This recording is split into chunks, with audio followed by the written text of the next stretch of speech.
When my mother-in-law handed me that envelope, I thought it was a blessing. It was wrapped in gold paper, sealed with the family crest, and smelled faintly of her rose perfume, the kind that lingered long after she'd left a room. But inside wasn't love. Inside was a contract, and one signature would have erased every part of who I was supposed to be. I still remember her voice that afternoon, calm, measured, like she was reading a recipe. "If you want to be part of this family," she said, "you'll sign this before the wedding." It wasn't about the wedding. It was about control. The paper said that if I married her son, I'd forfeit all rights to the family estate, any future inheritance, and the part that made my hands shake, any legal claim to the grandchildren, should we have them. I stared at those words for so long, they blurred together, like a cruel mirage on ivory paper. At first, I laughed. I actually laughed, because who writes something like that in real life? Who sits down, drafts a document like that, and then expects someone to smile as they sign away their future? But she didn't laugh. She just looked at me, that polite, polished stare of hers, like she was inspecting a piece of furniture for scratches. Her lips didn't move, but her silence was louder than words. My fiancé, sitting beside her, couldn't even meet my eyes. That was the moment something inside me shifted, just slightly, like the first crack in a porcelain cup. Hello, my dear listeners.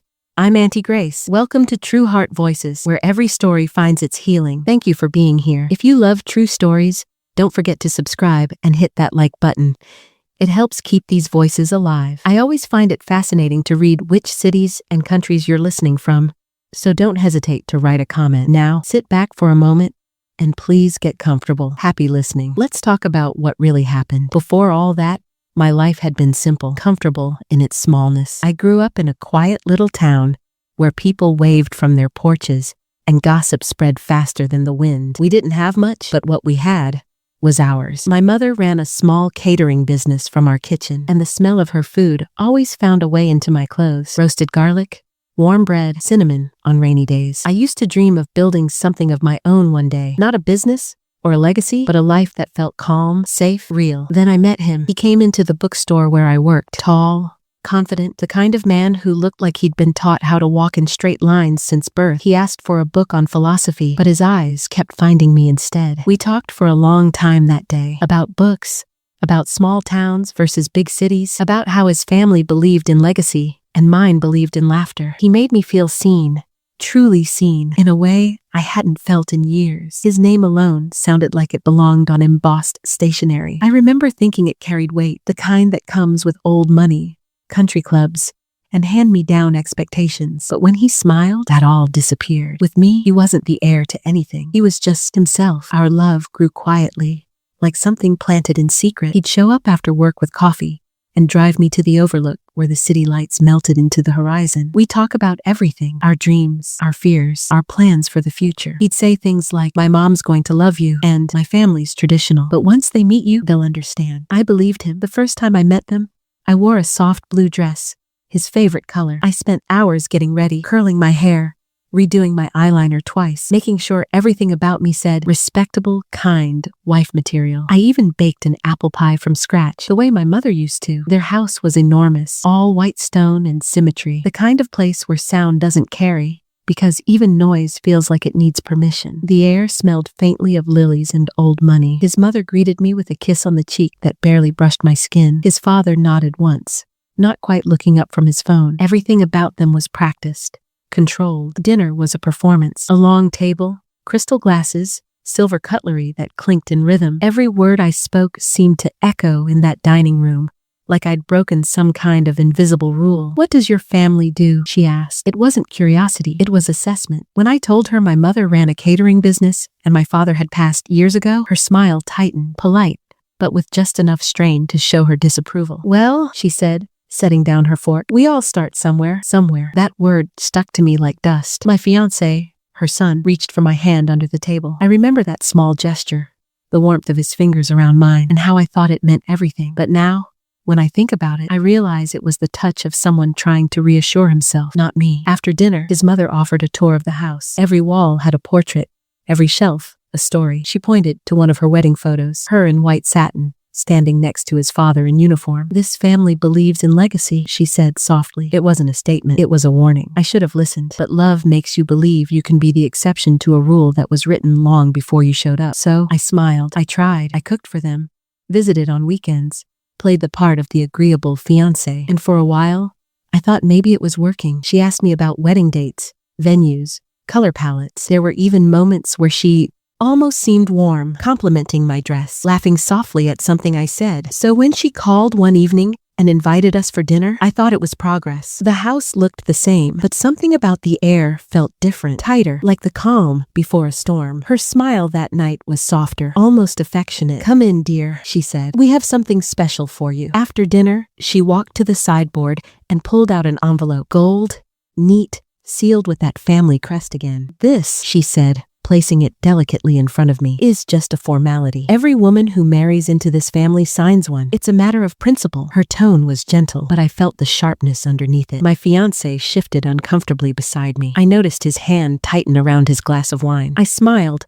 pretending I wasn't curious, pretending my heart wasn't already pounding. "Of course," I said. "I'll take a look later." She smiled wider. "That's all I ask." When I got home that night, I sat at my kitchen table, turned on the small lamp, and opened the envelope. I expected a prenuptial agreement, something about property or finances, but what I read made my breath catch in my throat. It was a document of control, dressed up as tradition. If I married him, I'd have no claim to his inheritance, the estate, or the family name in any legal capacity. But the line that broke me was this: in the event of children, guardianship and decision-making rights remain with the family patriarch or designated matriarch. I whispered the words aloud, as if they'd make more sense spoken, but they didn't. They just sounded worse. I read it again, my eyes burning. It wasn't about money, it was about ownership. For a long time, I sat there in silence. The clock on the wall ticked too loudly. Outside, the city lights flickered, like they were holding their breath. I thought about calling him, asking him what this was, why he'd let this happen, but something in me already knew. He hadn't written it, but he hadn't stopped it either. And maybe that was worse. I folded the paper carefully, put it back in the envelope, and placed it on the counter. Then I made tea. It's strange, the things you do when your world starts falling apart. When I finally confronted him the next day, he looked tired. Not guilty, just exhausted. "She didn't mean it like that," he said. "It's just something to protect the family assets. It's not personal." "Not personal?" I said quietly. "It says I'd have no rights to my own children." He sighed, rubbing his temples. "You're taking it too seriously. It's just how things are done. My mom's being cautious. You know how she is." "Cautious?" I repeated. I couldn't even raise my voice. All I could do was stare at him, this man I thought I knew, and feel the slow realization that maybe I never did. He reached for my hand again, just like he had that night at dinner. "Please," he said softly, "don't make this a big deal. Just sign it, and we can move forward. It doesn't change anything between us." But it did. Everything changed in that moment. Because love built on conditions isn't love. It's compliance. I didn't sign it. Not that night. Not the next morning, not ever. But I didn't tear it up either. I kept it tucked inside the drawer of my bedside table. For days, I went through my life like someone underwater. At work, I smiled at customers, stacked books, made small talk. But every time I looked down, I could still see that line, the one that told me I'd never be trusted to raise my own children. At night, I'd lie awake, staring at the ceiling, listening to the quiet hum of the refrigerator. I'd replay her words in my head. "If you want to be part of this family, you'll sign this before the wedding." Part of this family. The more I thought about it, the more I realized she didn't mean join the family. She meant obey it. And maybe, for the first time in my life, I wasn't willing to obey. A few days later, I visited their house again. I told her I was thinking about it. She smiled like a queen, indulging a child. "Take your time, dear," she said. "But the wedding date is fast approaching." I smiled back. "I understand." But something in my voice must have made her look twice, because she paused. And for the first time, I think she realized I wasn't as soft as I looked. That evening, as I drove home, I rolled down the window and let the cold wind sting my face. The city lights blurred into streaks of gold, and somewhere between the stoplights and the silence, a thought began to take shape. If they wanted a show of power, I'd give them one. If they wanted a wedding, I'd give them that too, but not the one they expected. Because sometimes the only way to win a game designed to humiliate you is to let them think you've already lost. The next morning, I woke up before the sun. The house was still, the kind of stillness that makes you hear your own heartbeat. I brewed coffee, black and strong, the way my mother used to drink it when she needed to think clearly. I sat at the kitchen table, that envelope in front of me again. The gold edges gleamed faintly in the early light, almost mocking me. For a long moment, I just stared at it. There's a strange calm that comes after heartbreak, a quiet, steady kind of anger that doesn't burn. It builds. That was what I felt that morning. Not rage, not tears, just resolve. I wasn't going to run. I wasn't going to scream or throw things. I was going to think, because if they wanted a performance,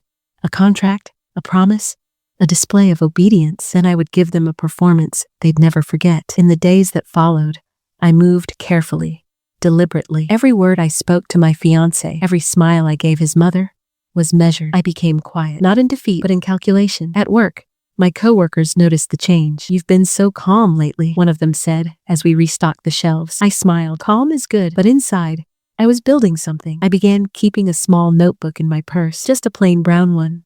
The kind you could buy anywhere. In it, I wrote everything. Dates, conversations, comments his mother made, things she promised and didn't keep. Every little moment of manipulation dressed as tradition. I didn't know exactly what I would do yet, but I knew I'd need evidence of who they really were when no one was watching. A week later, she called again. This time, she sounded almost cheerful. "Have you given any more thought to the agreement, dear?" Her tone was soft, but beneath it, I could hear impatience, like a teacher asking the slowest student in class for her homework. "Yes," I said. "I think you're right. Some things are best handled formally.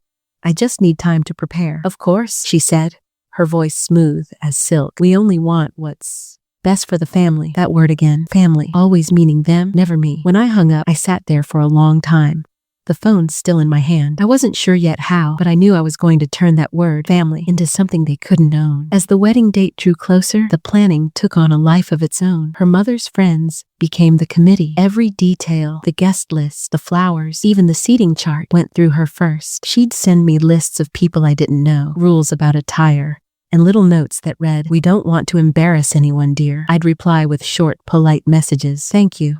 That's perfect. I appreciate your guidance. You're right. I'll make sure it's handled." And she believed me. She thought she'd won. But quietly, in the background, I began rearranging everything. It started small. The florist she loved, I called them myself. The arrangement order was changed, subtly. White lilies to soft magnolias. To her, it would look like a minor oversight. To me, it was symbolism. Magnolias, endurance, dignity, and quiet strength. Then came the invitations. She'd insisted on handling them through her printer, but I knew someone at a local shop who owed my mother a favor. So, I made two versions. Hers, gold-trimmed, traditional, proper, and mine, elegant, simple, with one key difference. A guest list that included people she would never expect, people she had forgotten, people who had seen the other side of her legacy, her estranged sister, her former housekeeper, the friend she'd humiliated at her own daughter's wedding years ago, and quietly, a lawyer who specialized in family contracts. When my fiancé noticed the slight changes, he didn't question them. He was too preoccupied with keeping peace, too eager to believe that I had surrendered. He'd stop by after work, kiss me on the forehead, and say things like, "Mom said you've been so cooperative lately. She really appreciates that." I'd smile softly, pour him coffee, and nod. "Of course she does." And every time I said it,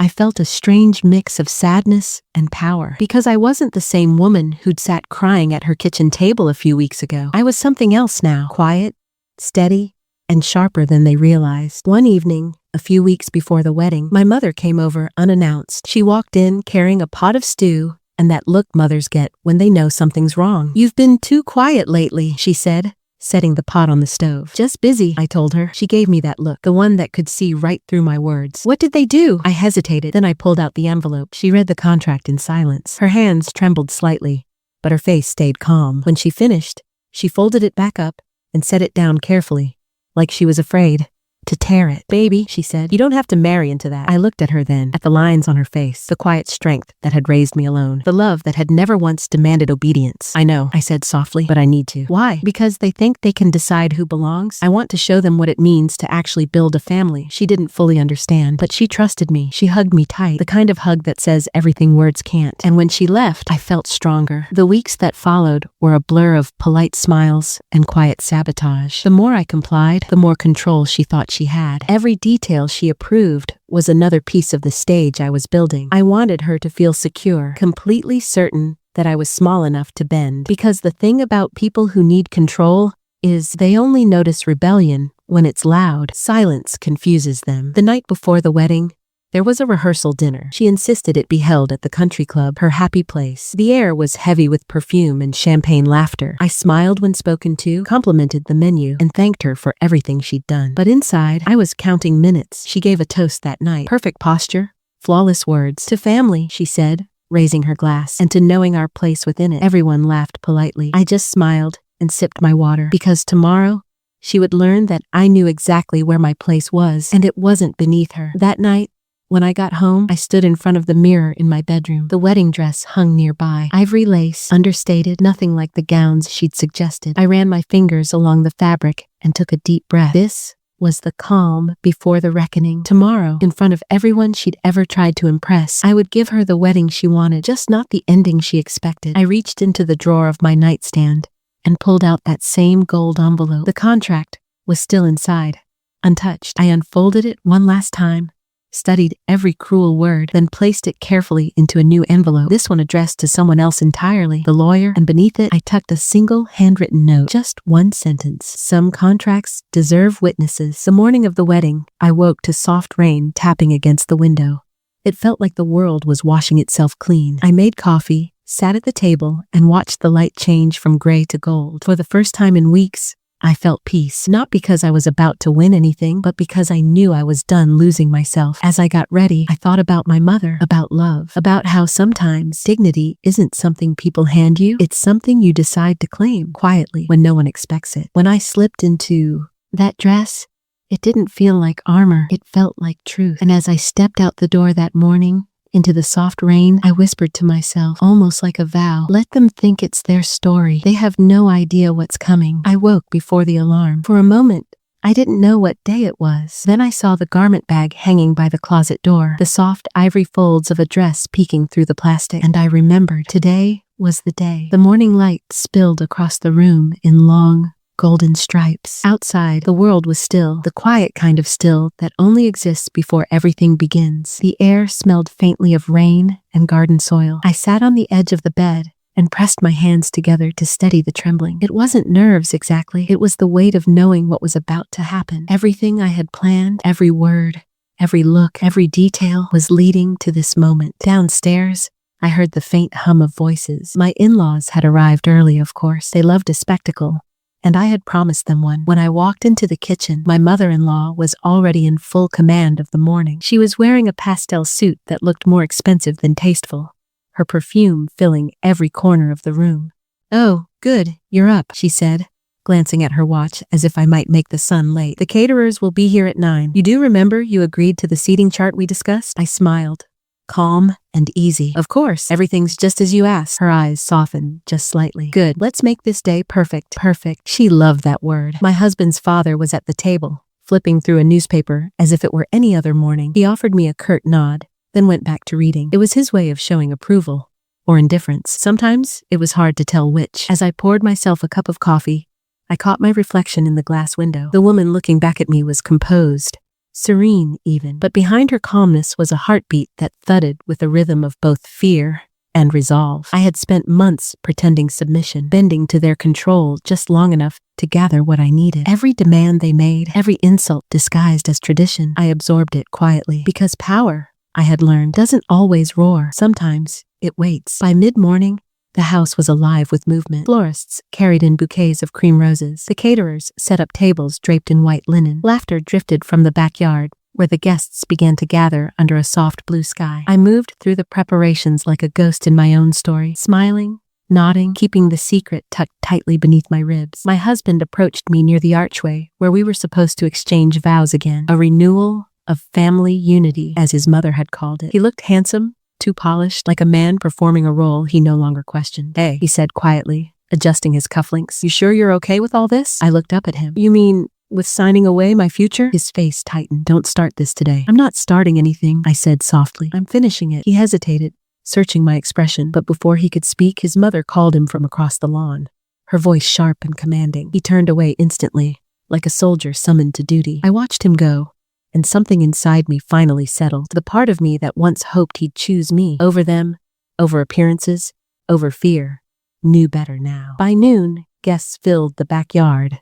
Strings of lights draped between oak trees. Soft music floated in the breeze, and the scent of roses mixed with the faint sweetness of champagne. It was beautiful, picture perfect, just as my in-laws had wanted, except they didn't know what was coming. The officiant began the ceremony. My husband stood at the front, his parents beaming proudly beside him. I walked down the aisle slowly, feeling every pair of eyes on me. Some smiled, some whispered. The sun was warm on my face. When I reached the altar, I took my place beside him. My hands didn't shake. My heart didn't race. I had already faced the worst they could do. The officiant smiled. We're gathered here today to celebrate not just love, but the strength of family. I let his words fade into the background. My gaze drifted to the table near the front, where a stack of neatly folded papers sat waiting. My mother-in-law's prized agreement, the document I was expected to sign publicly, promising to surrender any claim to the family home or to future grandchildren. A humiliating ritual disguised as family harmony. I had agreed, of course. I had smiled when she suggested it. I had even thanked her for her generosity, and that was how I won. As the vows ended, my mother-in-law stepped forward,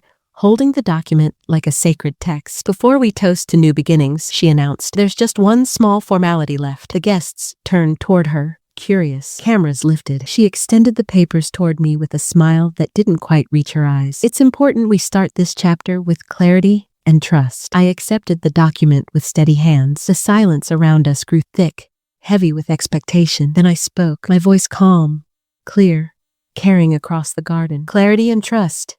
Yes, that's exactly what I wanted to talk about. I glanced toward the videographer I'd hired. He nodded discreetly, pressing record. I turned to face the guests. You all know how much this family values transparency. So today, in that spirit, I'd like to share something. My husband frowned. What are you doing? I smiled gently, telling the truth. And with that, I unfolded the document, not the one she'd handed me, but the one I had replaced it with that morning. Gasps rippled through the crowd as I began to read aloud, not a vow of submission, but a detailed account of what had really happened behind closed doors. The manipulations, the threats, the financial coercion, every cruel word wrapped in polite pretense. The room didn't spin, the sky didn't fall. Instead, a stillness settled, a stunned, breathless quiet. My mother-in-law's face went pale. That's not... She's lying! But I didn't raise my voice. I didn't need to. I handed the papers to the officiant, who looked bewildered. You might want to keep those for the record, I said softly, and then I stepped back, letting silence do what words no longer could. My husband turned to me, anger and shame warring in his eyes. Why? He whispered. I met his gaze. Because you wanted me small, and I wanted us honest. He looked away first. The guests shifted uneasily, murmurs spreading like wind through grass. I felt the weight of every stare, but for the first time, it didn't crush me. It lifted me. The truth had finally taken its place in the open air. The officiant cleared his throat awkwardly. Perhaps we should take a short break. I nodded and turned toward the house. Behind me, chaos simmered. Voices clashed. Footsteps followed, but I kept walking.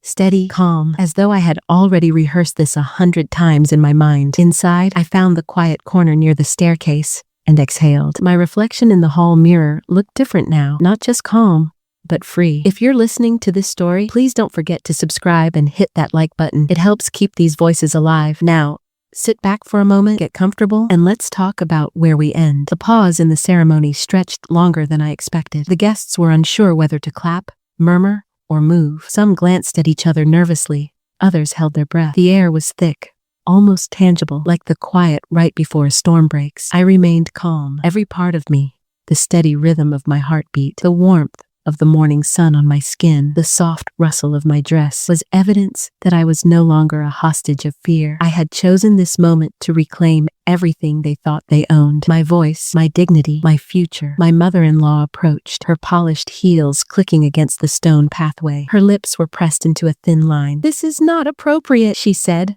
voice tight. You don't speak of such things here. I shook my head slightly, almost in apology, though my tone carried no hesitation. It's the only appropriate place and the only appropriate time. We're gathered as family, aren't we? So it seems only right that everyone knows what family truly demanded of me. Gasps rippled through the crowd. A few guests murmured to each other, whispering about the scandal unfolding in the otherwise perfect garden. My husband's father had gone pale, his hand gripping his cane like a lifeline. Even the officiant, a man whose voice rarely faltered, looked at me with something between shock and caution. I continued, voice calm, even, deliberate. They wanted me to sign away any claim to our home, to the children we might have, to any stake in the life my husband and I have built, or else I would be cut off, deemed unworthy of this family. And all of this, I gestured toward the crowd, toward the elegant tables, the hanging lights, the laughter still trembling in the air, was meant to convince me that my only option was compliance, that the price of family was my own dignity. Her face twisted. She tried to speak, but I held up a hand, gently, firmly. Please, let me finish. You see, family isn't something you demand with threats or ultimatums. Family is earned with respect, with trust, and with love, not fear. I paused, letting the words sink in. The guests were silent now, watching, listening, caught between shock and empathy. Even my husband's expression was unreadable. He hadn't expected this. I reached into my clutch and pulled out the second envelope, the one I had prepared secretly, addressed to the lawyer I had involved weeks before. This, I said, holding it up, is the agreement you wanted. Only now, it has witnesses, people who have seen your behavior, people who will ensure that no one can ever coerce me again. The power you tried to claim is no longer yours alone. The murmurs grew louder. I saw her hand tremble as she instinctively reached for the papers, then froze. Her carefully curated composure began to crack. I glanced toward the guest list I had subtly curated. Friends and relatives who had witnessed her manipulation in the past. There was her estranged sister, a woman who had been silenced for years by family politics, now seated just a few tables away. The housekeeper, who had endured years of subtle humiliation,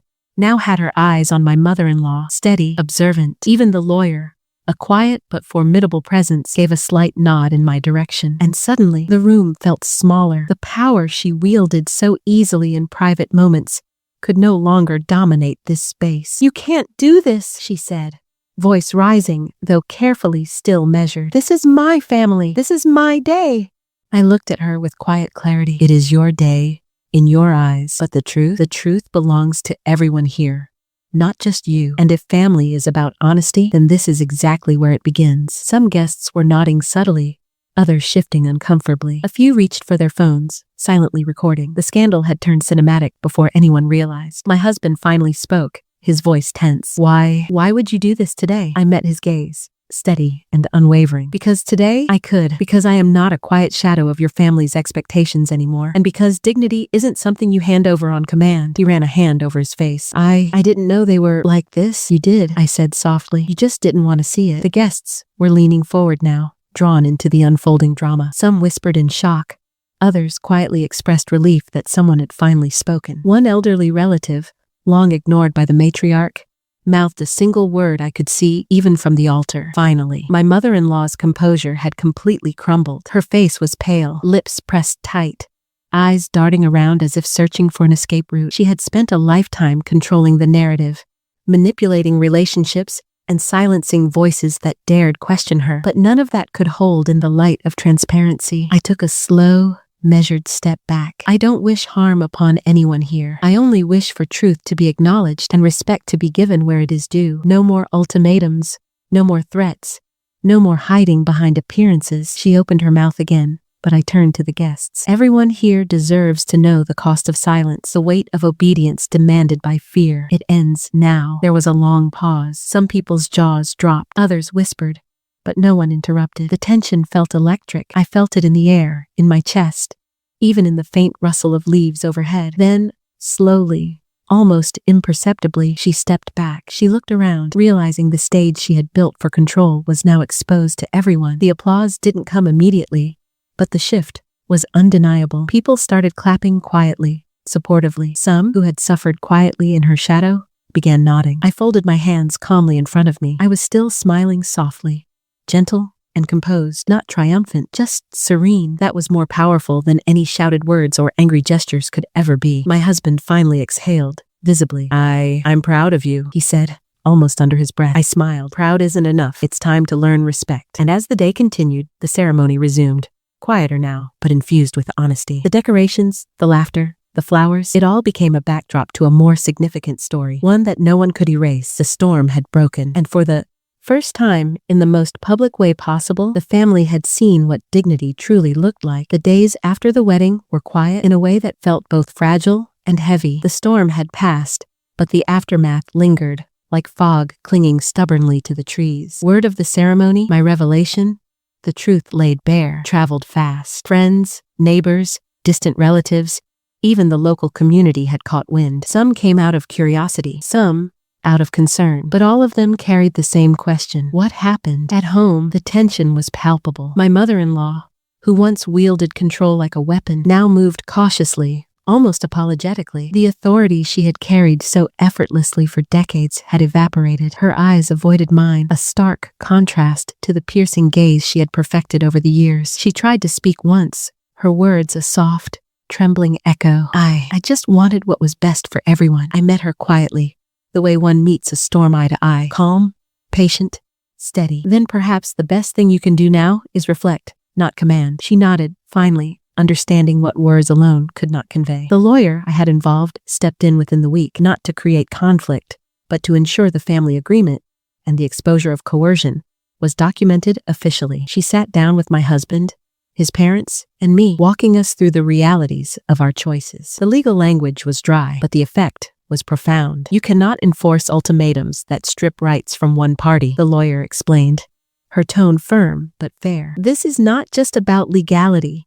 It's about ethics and about respect for personal autonomy. Even my husband's father, usually stoic and reserved, seemed to grasp the weight of it. His hand rested on the table, fingers drumming lightly, eyes downcast. Perhaps he had always known, in some quiet corner of his mind, that the line had been crossed long before anyone else had seen it. I remained composed throughout. My hands were folded, my voice calm. But inside, I felt a quiet satisfaction, not in vengeance, not in humiliation, but in balance, restored. Outside the house, the garden where the wedding had taken place was still being cleaned up. I wandered through it one evening, alone, the sun low and warm, casting long shadows over the soft grass. The air smelled faintly of magnolias, the flowers I had chosen not for beauty alone, but for their symbolism, endurance, strength, and dignity. I thought about the guests who had witnessed everything. Some had already reached out to me, quietly, privately, expressing relief or gratitude for my courage. It was humbling to realize how often people endure injustice in silence,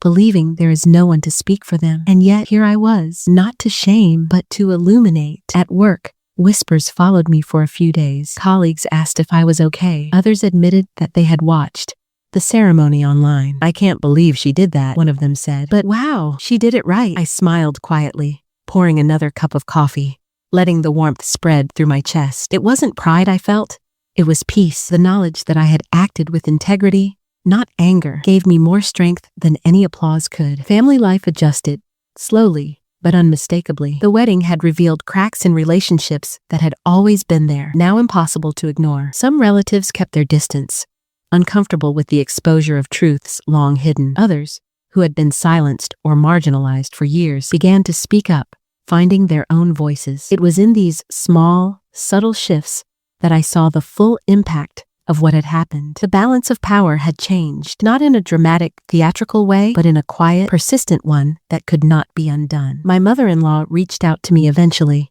with a short note and an invitation for tea. I accepted. We sat in the kitchen, sunlight streaming through the window, and spoke with careful civility. I overstepped, she admitted softly, hands wrapped around her teacup. I thought I was protecting the family, but I see now, I was only protecting myself. I nodded. I understand why you acted as you did, but protection shouldn't come at the cost of love, or trust, or dignity. She exhaled, a long, slow breath. I hope we can learn from this. I do too, I replied, and I hope we can move forward without fear, without coercion. For the first time, I felt a bridge forming where there had only been distance. Not complete reconciliation, not yet, but the possibility of it. And sometimes, that is enough. The children, my nieces and nephews who had watched from the sidelines, came to me quietly a few days later. You were really brave, one of them said, small but earnest. I ruffled their hair gently. Brave isn't always loud. Sometimes, it's just saying the truth when it matters most. They nodded thoughtfully, as though understanding something deeper than words. And in that moment, I realized that this wasn't just about me. It was about showing them that dignity, honesty, and courage could coexist, even in the most complicated of families. Even my husband, once hesitant, began to change. He apologized quietly for not seeing the manipulation sooner. He acknowledged the pressure he had felt from his parents and the ways he had been complicit in silence. Our conversations became more open, honest. He began to trust my judgment in ways he hadn't before. And together, we started to rebuild a marriage rooted not in obligation, but in respect. I also discovered something unexpected. Forgiveness can be more powerful than vengeance. I didn't humiliate them further, didn't seek to punish beyond what had already been revealed. I allowed the truth to stand on its own, letting the natural consequences unfold. The result was far more satisfying than any display of anger could have been. People began to speak differently about my mother-in-law, acknowledging her faults, but also seeing her as human, capable of change. Slowly, she began to adjust, learning to let go of control, understanding that love and respect cannot be coerced. And me, I reclaimed my home, my voice, and my place in the family. But more than that, I reclaimed the story of who I was, a woman who could endure humiliation, navigate betrayal, and emerge with grace. Some nights, I still think back to the envelope on that wedding morning, the careful planning, the quiet resolve. I remember the moments I almost doubted myself, the nights I questioned whether courage alone would be enough. And yet, every challenge, every risk, led me to this, a life unburdened by fear, lived with dignity, honesty, and love. Weeks passed after the wedding revelation, and the rhythm of life began to settle into something quieter, gentler. The chaos of exposure had faded, leaving a space filled with clarity. The garden no longer felt like a stage for confrontation, but a place of possibility. I walked through it one morning, sunlight brushing the leaves, the scent of magnolias lingering faintly in the air. The roses I had chosen for the ceremony were beginning to bloom fully, resilient and beautiful, just like the sense of self I had reclaimed. I stopped at the edge of the patio, letting the warmth of the sun settle on my shoulders, and breathed deeply. For the first time in months, I felt unburdened. My husband and I had started rebuilding our life, not from tension or resentment, but from understanding and respect. He had been hesitant at first, unsure how to navigate the remnants of his family's expectations, but he had shown a willingness to grow. Slowly, carefully, he began to see me as an equal partner in both marriage and life, rather than someone to protect or control. We spent evenings talking about the future, small trips we wanted to take, the children we hoped to have, the home we planned to fill with laughter instead of fear. Every conversation felt honest, unguarded, and hopeful. It was a world I hadn't allowed myself to imagine before, a life reshaped by truth and courage. My mother-in-law, too, began a subtle transformation. The consequences of her actions had been made public, and she understood that she could no longer rely on control to maintain her family's image. At first, her steps were cautious, almost apologetic. She reached out occasionally, not for forgiveness, but for guidance on how to act differently. I offered patience and clarity rather than resentment. I explained boundaries gently. Respect is earned, not demanded. Love cannot be coerced, and dignity must be mutual. Slowly, she listened. Slowly, she learned. And in that learning, there was a glimmer of redemption. It was not a perfect reconciliation, nor did it need to be. Peace doesn't always come in dramatic gestures. Sometimes, it comes quietly, in understanding, in compromise, and in the willingness to change. The rest of the family began to adjust as well. Relatives who had been quietly suffocated under the weight of my mother-in-law's authority started speaking for themselves. The garden, once a stage for spectacle, became a place for ordinary moments. Birthdays, casual dinners, laughter without pretense. The community, too, seemed to respect the dignity with which I had handled the wedding revelation. Some reached out with notes or calls, expressing admiration for the courage it took to act with honesty and composure. I did not seek recognition, but it was humbling to know that the act of standing in truth could inspire others to do the same. I also took time for myself. I revisited old hobbies that had been neglected, reconnected with friends who had quietly supported me through the months of preparation, and began writing, pouring reflections into a journal that had been waiting for my words. It was a form of therapy, a reminder that my story was my own, and that it could be shared without fear or shame. Some nights, I would sit on the patio and watch the stars. I thought about the moments of fear, the nights of planning, the quiet resolve that had guided me through the storm. Each memory carried both weight and wisdom, and in those still moments, I felt gratitude for resilience, for clarity, and for the courage to face what had seemed impossible. My husband and I had also begun quietly mentoring younger family members who had experienced similar pressure or manipulation. We shared the lessons we had learned, that honesty, patience, and dignity often matter more than immediate victory, that boundaries protect not only oneself but the integrity of relationships, and that courage does not always roar. It often whispers quietly, guiding choices in the moments that matter most. These conversations were slow, reflective, and deeply personal. They reinforced a sense of generational change, a hope that the patterns of coercion and fear could be replaced by understanding, empathy, and mutual respect. One evening, my mother-in-law came to me with a simple question. "Do you forgive me?" I looked at her quietly. It was not an easy question, nor was it one to answer lightly. Forgiveness is not about erasing the past. It is about releasing the weight of it, choosing peace over bitterness. "Yes," I said finally, "I forgive you, not because the past didn't hurt, but because I will not let it control my future." Her eyes filled with tears. She nodded quietly. It was a small, fragile moment of reconciliation, but it carried a weight that no argument or confrontation ever could. In the weeks that followed, life returned to a steady rhythm. The children laughed, the house felt warm and welcoming, and the relationships that mattered most were now built on honesty and respect. My husband and I found ourselves closer than ever, no longer bound by fear, but connected through shared experience and understanding. I had learned that courage is not loud. It does not require spectacles. It is quiet, persistent, and unwavering. And when paired with integrity and patience, it can reshape lives, relationships, and even entire families. Now, as I sit in the evening glow, I reflect on the journey that brought me here. I think about the choices, the planning, the moments of doubt, and the final revelation that changed everything. And I know that it was worth it, not for pride, not for recognition, but for the peace and dignity I have reclaimed. I hope that anyone listening to this story understands one thing. Life